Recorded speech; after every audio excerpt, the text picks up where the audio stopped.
Medchal Malkajgiri parliament నియోజకవర్గ పరిధిలో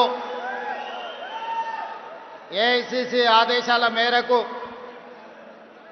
భారత్ జోడో యాత్ర చేసిన రాహుల్ గాంధీ గారి ఆదేశాల మేరకు పహల్గాంలో జరిగిన పాకిస్తాన్ ప్రేరేపిత ఉగ్రవాదులు అమాయకులైన భారతీయులను పొట్టన పెట్టుకొని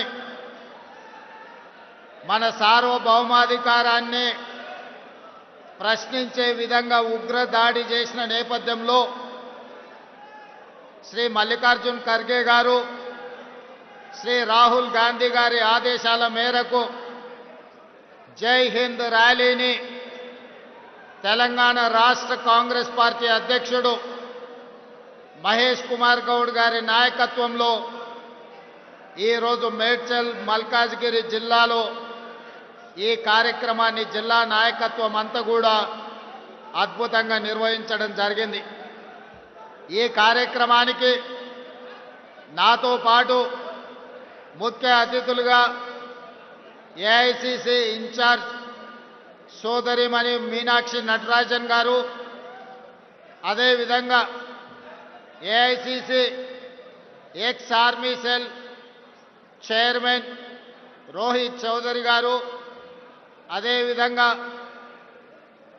భారత సైన్యంలో పైలట్గా పనిచేసి సరిహద్దుల్లో పరిస్థితులను అంచనా వేయగలిగి ఆ తర్వాత తెలంగాణ రాష్ట్ర ప్రజలకు సేవలు అందించాలి, ఈ తెలంగాణ ప్రజలే నా కుటుంబ సభ్యులు అని ఈరోజు మంత్రివర్గ సభ్యులుగా పనిచేస్తున్న పైలట్ ఉత్తమ్ కుమార్ రెడ్డి గారు, అదేవిధంగా హైదరాబాద్ ఇన్ఛార్జ్ మినిస్టర్ పొన్నం ప్రభాకర్ గారు, రంగారెడ్డి జిల్లా ఇన్ఛార్జ్ మినిస్టర్ మిత్రులు శ్రీధర్ బాబు గారు, అదేవిధంగా పార్లమెంట్ సభ్యులు, శాసన మండలి సభ్యులు, శాసన సభ్యులు, కాంగ్రెస్ పార్టీ తెలంగాణ రాష్ట్ర శాఖలో వివిధ హోదాలలో పనిచేస్తున్న నాయకులు, అదేవిధంగా ప్రాణ సమానులైన మేడ్చల్ మల్కాజ్గిరి కాంగ్రెస్ పార్టీ సైనికులందరికీ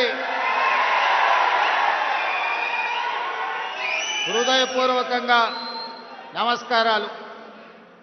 మిత్రులారా, చాలా సంతోషం. ఆనాడు 2019 శాసనసభ ఎన్నికల్లో ఆనాటి ప్రభుత్వం కుట్ర చేసి కొడంగల్లో ఓడిస్తే మల్కాజ్గిరి నియోజకవర్గంలో 14 రోజుల్లోనే మీరు గుండెల్లో పెట్టి చూసుకొని భుజాల మీద మోసి పార్లమెంటుకు పంపిస్తే ఆనాడు శ్రీమతి సోనియా గాంధీ గారు మీ అభిమానాన్ని గుండెల నిండా నింపుకొని పార్లమెంటుకు వెళ్తే కాంగ్రెస్ పార్టీ తెలంగాణ అధ్యక్షుడిగా నియమించి తెలంగాణ రాష్ట్రానికి సోనియా గాంధీ గారు ఆశీర్వదించి పంపించారు. ఆనాడు మీరు గుండెల్లో పెట్టి చూసుకున్న మీ అభిమానం ఈనాడు తెలంగాణ రాష్ట్ర ముఖ్యమంత్రిగా మీ ముందల నిలబడ్డాడు అంటే దీనికి కారణం మీ అభిమానం, మీ శ్రమ. ఆనాటి ఎన్నికల్లో మీ రక్తాన్ని చెమటగా మార్చి మీరు గెలిపించారు కాబట్టి ఈనాడు తెలంగాణ రాష్ట్రానికి ముఖ్యమంత్రిగా మీ ముందల నిలబడ్డాను.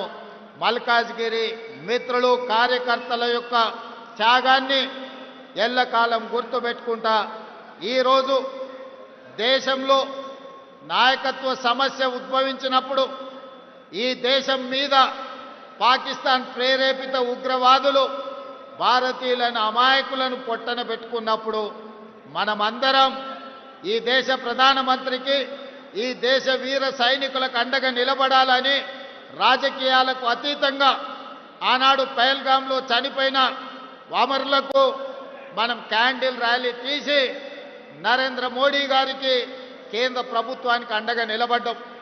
ఆనాడు మనమందరం వేలాదిగా నక్లెస్ రోడ్డులో ర్యాలీ నిర్వహించి ప్రధానమంత్రికి కేంద్ర ప్రభుత్వానికి ఒక మాట చెప్పినాం, భారతీయుల గుండెల్లో తుపాకీ తూటాలు దించిన ఒక్కడు కూడా బతికి ఉండొద్దు, ప్రేరేపించిన దేశం ప్రపంచ ముఖ చిత్రంలో ప్రపంచం పటంలోనే పాకిస్తాన్ కనిపించొద్దు, నువ్వు తూడ్చిపెట్టు, 4 కోట్ల తెలంగాణ ప్రజలు నీకు అండగా నిలబడతారని నక్లెస్ రోడ్డు మీద నుంచి మనము వారికి మద్దతు పలికినాం.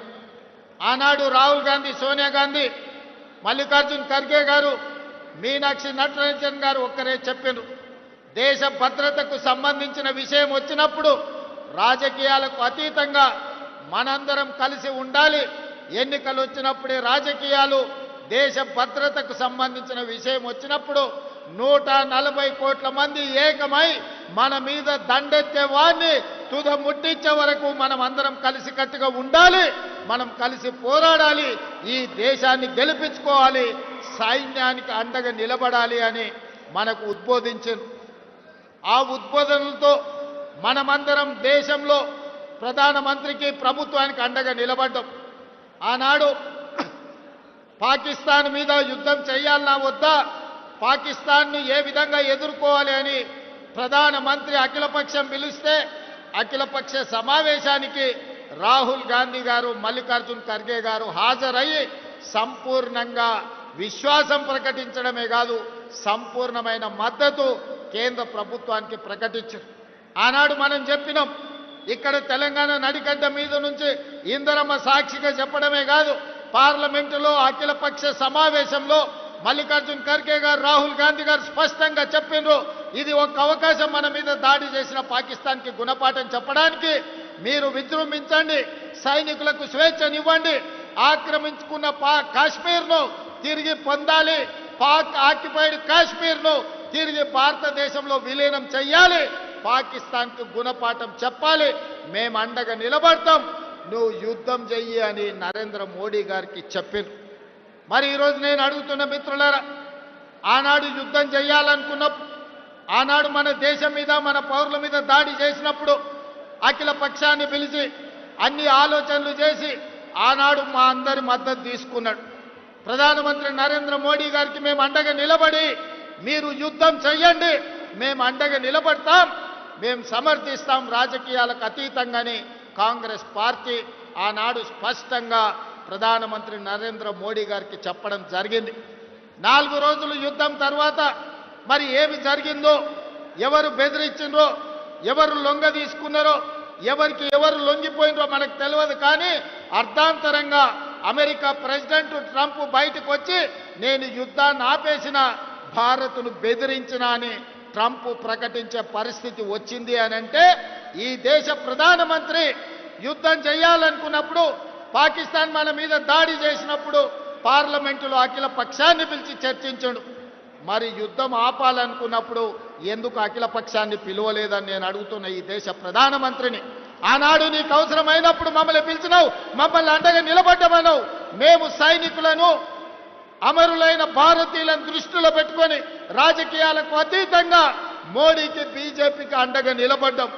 కానీ కాల్పులు ఆపినప్పుడు, యుద్ధం విరమించినప్పుడు మీరు అఖిల పక్షాన్ని ఎందుకు పిలవలేదు, అందరితో ఎందుకు సంప్రదించలేదని ఈరోజు ఈ జై హింద్ ర్యాలీ సందర్భంగా నేను వారిని అడగదలుచుకున్నా.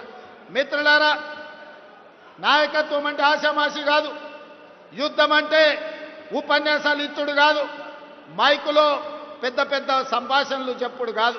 యుద్ధం అంటే ధైర్యం ఉండాలి, యుద్ధం అంటే వెన్నెముక ఉండాలి, యుద్ధం అంటే యుద్ధ తంత్రం ఉండాలి, యుద్ధ నీతి ఉండాలి, గుండెల్లో ధైర్యం ఉండాలి. గుండెల్లో ధైర్యం ఉన్న నాయకుడే యుద్ధాన్ని గెలిపిస్తాడు, యుద్ధ తంత్రాన్ని పన్నగలుగుతాడు. అందుకే ఇవాళ తండాలలో, గూడాలలో, మారుమూల పల్లెలో, భారతదేశం నలుమూలల 140 కోట్ల ప్రజలు ఇవాళ ఆనాటి ఇందిరమ్మని గుర్తు చేసుకున్నారు. 1967లో చైనా అతి తెలివితేటలు ప్రదర్శించి భారతదేశం మీద యుద్ధం ప్రకటించింది. ఆనాటి ప్రధానమంత్రి శ్రీమతి ఇందిరాగాంధీ గారు తిప్పి కొట్టడమే కాదు, చైనాను ఓడించి మోకాళ్ళ మీద కూసబెట్టి చైనాకు గుణపాఠం చెప్తే మొన్న జరిగిన చైనా దురాక్రమణ 4000 స్క్వేర్ కిలోమీటర్లు ఈరోజు భారత భూభాగాన్ని ఆక్రమించుకున్నారు. కర్నల్ సంతోష్ బాబు సూర్యాపేట కోదాడ బిడ్డ, ఉత్తమ్ కుమార్ రెడ్డి గారి నియోజకవర్గానికి సంబంధించిన కర్నల్ మన ఆర్మీ జవాన్ను చైనా పొట్టన పెట్టుకుంటే కనీసం నరేంద్ర మోడీ గారు చైనాకు తిరిగి జవాబు చెప్పే పరిస్థితిలో లేరు. ఆనాడు చైనా మన సరిహద్దులు దాటితే ఇందిరాగాంధీ గారు తరమడమే, పొలిమేర్లు దాటే వరకు, సరిహద్దులు దాటే వరకు తరమడమే కాదు, చైనాను 1967లో ఓడించి ప్రపంచ దేశాలకు సందేశాన్ని ఇచ్చిండ్రు. భారత్ వైపు ఎవడు కన్నెత్తి చూసినా వాళ్ళ గుట్లు వీకుతాం, గోటీలు ఆడుకుంటామని చెప్పి ఇందిరమ్మ ఆనాడు నిరూపించి చైనాకు గుణపాఠం చెప్పింది.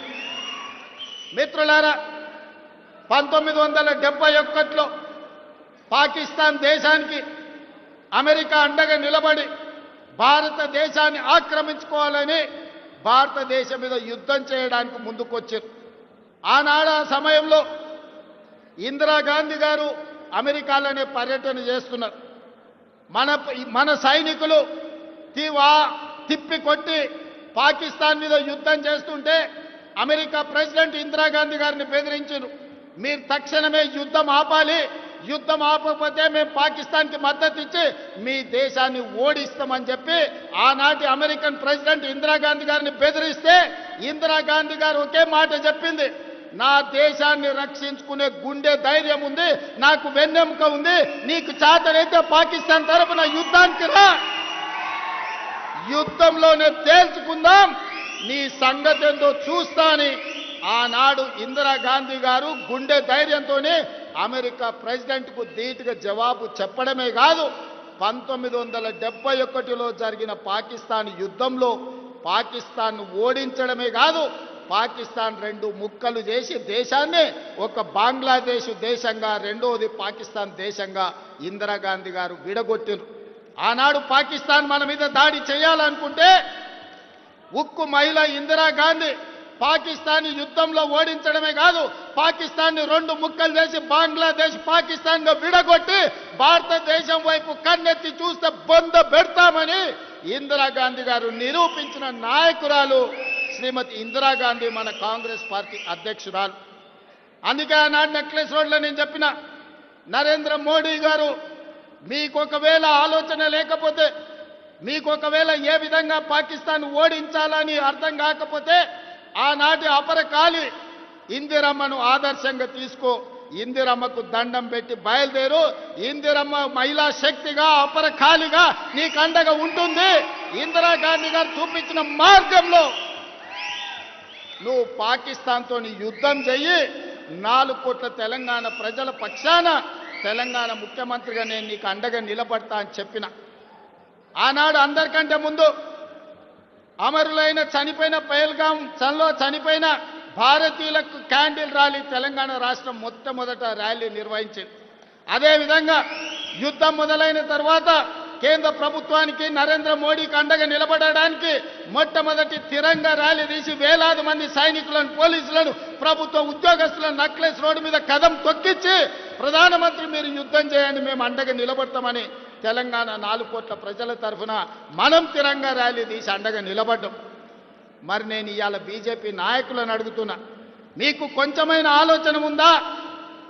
మీ చీము నెత్తురు రక్తం ఎక్కడికి పోయింది?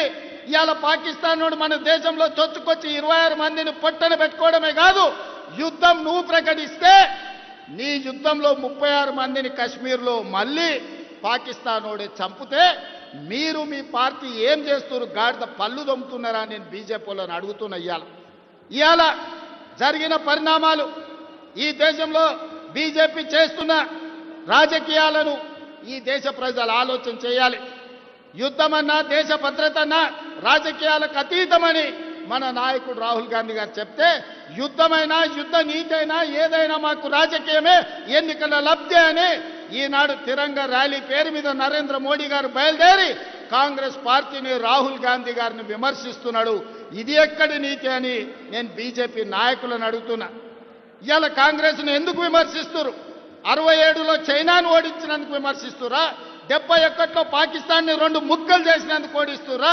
మొన్న జరిగిన పహల్గాం దాడిలో నీకు అండగా నిలబడి నీకు మద్దతు ఇచ్చి యుద్ధం చేయమని వీర తిలకం దిద్ది మేం పంపిస్తే నువ్వు బుద్ధిమంతుడికి సర్ది కడతానంట, బొడ్రాయి కాడ భోంచేసి బోర్ల బుక్కలో వండుకున్నాంట. మేము నరేంద్ర మోడీ గారికి వీర తిలకం దిద్ది యుద్ధం చేయాలి అంటే నేను యుద్ధం విరమించుకున్నా అని చెప్పి ఈరోజు మోడీ గారు ట్రంప్ బెదిరిస్తే యుద్ధాన్ని ఆపేసి ఇవాళ బీజేపీ వాళ్ళకు ఏం చూసి తిరంగా ర్యాలీ చేస్తున్నారే? ఎవరి కోసం తిరంగా ర్యాలీ చేస్తున్నారు? యుద్ధంలో చచ్చిపోయిన సైనికుల గురించి ఒక్కసారి ఆలోచన చేసిండ్రా?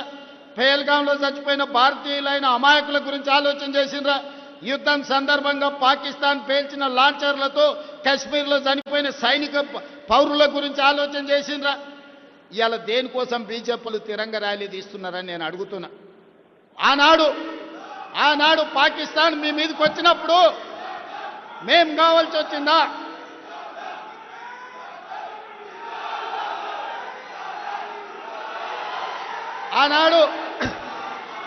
ఆనాడు పాకిస్తాన్ ఉగ్రవాదులు ఈ దేశంలో అమాయకులను చంపినప్పుడు అఖిల పక్షం కావాల్సి వచ్చింది. కాంగ్రెస్ పార్టీ అండగా నిలబడాల్సిన అవసరం కనిపించింది. కానీ ట్రంప్ బెదిరించగానే నువ్వు యుద్ధాన్ని విరమించుకున్నప్పుడు అఖిల పక్షాన్ని ఎందుకు పిలవలేదని మేము సూటిగా అడుగుతున్నాం ఈ దేశ ప్రధానమంత్రిని. ఇది నీ సొంత వ్యవహారం కాదు, నీ పార్టీ వ్యవహారం కాదు, ఇది ఎన్నికల విధానం కాదు, ఇది దేశ భద్రతకు సంబంధించిన విధానం. దేశ భద్రత విషయంలో యుద్ధం చేయాల్సిన సమయంలో యుద్ధం విరమించడం ద్వారా 140 కోట్ల భారతీయుల యొక్క ఆత్మ గౌరవాన్ని ట్రంప్ దగ్గర తాకట్టు పెట్టొచ్చి ఇవాళ గొప్పల కోసం ఉపన్యాసాలు బీజేపీ వాళ్ళు ఇస్తున్నారు తప్ప ఈ దేశ భద్రత పట్ల వాళ్ళకు పట్టింపు లేదు. పదే పదే చెప్పేది పాక్ ఆక్యుపైడ్ కాశ్మీర్ను మేము సాధిస్తామని. ఇవాళ నేను అడుగుతున్న బీజేపీ వాళ్ళని, పీఓకేను గుంజుకోవద్దని ఎవరు చెప్పారు? మేమందరం దేశంలో ఉన్న అన్ని రాజకీయ పార్టీలు 140 కోట్ల మంది మీకు అండగా నిలబడి పాక్ ఆక్యుపైడ్ కాశ్మీర్ను గుంజుకో, పాకిస్తాన్ ఓడించమని చెప్పినాం. బెలూచిస్తాన్ విడగొట్టి ఇంకో దేశంగా ఏర్పాటు చేయమని చెప్పినాం. బెలూచిస్తాన్ విడదీసే శక్తి నీకు లేదు, పీఓకే తెచ్చే శక్తి నీకు లేదు. కానీ ఇవాళ కాంగ్రెస్ పార్టీని మీరు విమర్శించడం ద్వారా ఏమి చెప్పదలుచుకున్నారని బీజేపీ నాయకులను నేను అడగదలుచుకున్నా. అందుకే మిత్రులారా, ఈరోజు దేశంలోనే పెద్ద కంటోన్మెంట్ మన పార్లమెంటు నియోజకవర్గంలో ఉంది. సికింద్రాబాద్ కంటోన్మెంట్ అంటే ఈ దేశ భద్రతకు గుండెకాయ. ఈరోజు ఇక్కడున్న సైనికులే ఈ యుద్ధంలో పాల్గొని ఈ తెలంగాణలో ముఖ్యంగా ఇక్కడ తయారు చేసిన యుద్ధ విమానాలే ఈరోజు యుద్ధంలో దేశం యొక్క గౌరవాన్ని నిలబెట్టినాయి. మోడీ గారు తెచ్చిన రాఫెల్ యుద్ధ విమానాలు మన పాకిస్తాన్ కూల్చింది. ఎన్ని కూల్చిందో రాఫెల్ గురించి చెప్పమంటే ఈరోజు చర్చ లేదు. ఈరోజు మన దేశం కాదని ఇతర దేశాల నుంచి రాఫెల్ యుద్ధ విమానాలను కొనుగోలు చేసిన మోడీ గారు మీరు జవాబు చెప్పండి. మన పాకిస్తాన్తో జరిగిన యుద్ధంలో ఎన్ని రాఫెల్ యుద్ధ విమానాలు పాకిస్తాన్ నేలగూల్చిందో మీరు లెక్క చెప్పండి. గొప్పల కోసం వేల కోట్ల రూపాయల కాంట్రాక్టులు మీకు కావాల్సిన వాళ్ళకి ఇచ్చి ఇవాళ రాఫెల్ యుద్ధ విమానాలు కొన్నారు. అవి ఎందుకు నేలగూలినాయో ఇవాళ ప్రజలకు సమాధానం చెప్పాలి. అందుకే మిత్రులారా, ఇవాళ ఈ ర్యాలీ ఎన్నికల కోసం కాదు, ఈ ర్యాలీ ఓట్ల కోసం కాదు, ఈ ర్యాలీ కాంగ్రెస్ పార్టీ కోసం కాదు. ఈ ర్యాలీ వేలాది మంది తరలి వచ్చింది ఈ దేశ సైనికుల యొక్క ఆత్మస్థైర్యాన్ని నిలబెట్టడానికి, ఆత్మ గౌరవాన్ని పెంపొందించడానికి. మన యుద్ధంలో పాల్గొన్న సైనికులు మా వాళ్ళు, మా ఆత్మ గౌరవం సైనికులకు మేము అండగా నిలబడ్డామని ఇవాళ మల్కాజ్గిరి పార్లమెంటు ప్రాంతంలో వేలాది మంది కదం దొక్కింది. సైనికులకు అండగా నిలబడడానికి యుద్ధాన్ని విరమించడం ద్వారా సైనికుల ఆత్మ గౌరవాన్ని, ఆత్మస్థైర్యాన్ని బీజేపీ దెబ్బతీస్తే ఆ సైనికులకు అండగా నిలబడడానికి ఇవాళ వేలాదిగా మనము ఈరోజు బయటకు వచ్చి సైనికులకు అండగా నిలబడ్డాం. అందుకే ఇవాళ ఈ వేదిక మీద నుంచి ఎన్నికలు కాదు, దేశ భద్రత వచ్చినప్పుడు కాంగ్రెస్ పార్టీ దేశ భద్రతకు నిలబడుతుంది. ఆడొకడు ఈడొకడు తలమాసినోడు కాంగ్రెస్ ఏం చేసింది అని అంటాడు. కాంగ్రెస్ ఏం చేసింది? దేశానికి స్వతంత్రం తెచ్చింది. కాంగ్రెస్ ఏం చేసింది? మహాత్మా గాంధీ గారు ఈ దేశం కోసం నేల కొరిగిండు. కాంగ్రెస్ ఏం చేసింది? ఈ దేశం కోసం ఇందిరాగాంధీ ప్రాణ త్యాగం చేసింది, ఈ తీవ్రవాదుల చేతుల్లో ప్రాణాలు అర్పించింది. కాంగ్రెస్ ఏం చేసింది? రాజీవ్ గాంధీ దేశాన్ని రక్షించడంలో ఈ దేశం కోసం సర్వం త్యాగం చేశారు. మోతీలాల్ జవహర్లాల్ నెహ్రూ స్వతంత్రం కోసం పోరాటం చేయడమే కాదు, నెహ్రూ 10 సంవత్సరాలు బ్రిటిష్ వాళ్ళు జైల్లో పెట్టినరు. వేల కోట్ల రూపాయల ఆస్తులు ఆనాడు దేశం కోసం సర్వం అంకితం చేశారు. ఇవాళ 75 సంవత్సరాల తర్వాత కశ్మీర్ నుంచి కన్యాకుమారి నుంచి కశ్మీర్ వరకు 150 రోజులు 4000 కిలోమీటర్లు మండు టెండల్లో మంచు కొండల్లో పేద ప్రజల కోసం పాదయాత్ర చేసిన రాహుల్ గాంధీ ఈ దేశానికి నాయకత్వం ఇచ్చడానికి 75 ఏళ్ల తర్వాత సొంత ఇల్లు లేని నాయకుడు ఎవరైనా ఉన్నారు అని అంటే మన నాయకుడు రాహుల్ గాంధీ గారు. ఇది కాంగ్రెస్ ఈ దేశం కోసం చేసిన త్యాగం అని చెప్పి నేను ఈరోజు చెప్పదలుచుకున్నా. అందుకే మిత్రులారా, ఇక మోడీ కాలం చెల్లిన రూపాయి, మోడీ రద్దయిపోయిన 1000 రూపాయల నోటు లాంటోడు ఈరోజు రాహుల్ గాంధీ గారి నాయకత్వం ఈ దేశానికి అవసరం ఉన్నది. రాహుల్ గాంధీ లాంటి నాయకుడు ఈ దేశానికి ప్రధానమంత్రి ఉంటే ఇందిరాగాంధీని ఆదర్శంగా తీసుకొని అపరకాలి ఆదర్శ మార్గంలో నడిచి పాకిస్తాన్ 2 ముక్కలు చేసి పాకిస్తాన్ ఆక్యుపైడ్ కాశ్మీర్ని హిందుస్థాన్లో చేర్పించుండేవాడు రాహుల్ గాంధీ లాంటి వాడు ఈ దేశానికి ప్రధానమంత్రి కావాలి. ఇక్కడున్న మనం అందరం ఈ వేదిక మీద నుంచి ప్రతిజ్ఞ చేయాలి. ఎప్పుడు ఎన్నికలు జరిగినా ఈ దేశానికి ప్రధానమంత్రిగా రాహుల్ గాంధీ గారిని గెలిపించాలి. అప్పుడే ఈ దేశం యొక్క రక్షణ కాపాడుతుంది, ఈ దేశానికి మేలు జరుగుతుంది. అందుకే మిత్రులారా, ఈడున్న వాళ్ళందరికీ నా విజ్ఞప్తి ఒక్కటే, ప్రధానమంత్రి మోడీ వల్ల దేశ గౌరవం నిలబడదు, ఈ దేశాన్ని యుద్ధంలో గెలిపించడు. ఇందిరాగాంధీ గారి మనవడైన రాహుల్ గాంధీ ఈ దేశానికి ప్రధానమంత్రి కావాలి. వారు ప్రధానమంత్రి అయితేనే ఒక పక్కన పాకిస్తాన్, ఇంకొక పక్కన చైనాను యుద్ధంలో ఓడించి భారతీయుల ఆత్మ గౌరవాన్ని నిలబెట్టాడు. ఈ దేశానికి రాహుల్ గాంధీ గారిని ప్రధానమంత్రి చేసే వరకు మన అందరం పోరాటం చెయ్యాలి, మన అందరం కష్టపడాలి. మీరందరు సిద్ధమా? సిద్ధమా? సిద్ధమా? సిద్ధమా? సిద్ధమా? సిద్ధమన్న వాళ్ళందరూ చేయి పైకెత్తండి. జై హింద్. ప్రపంచంలో ఏ మూల ఏ క్షణం ఏం జరుగుతుందో వేగంగా తెలుసుకోవడానికి తొలి వెలుగు వాట్సాప్ ఛానల్ని ఫాలో చేయండి.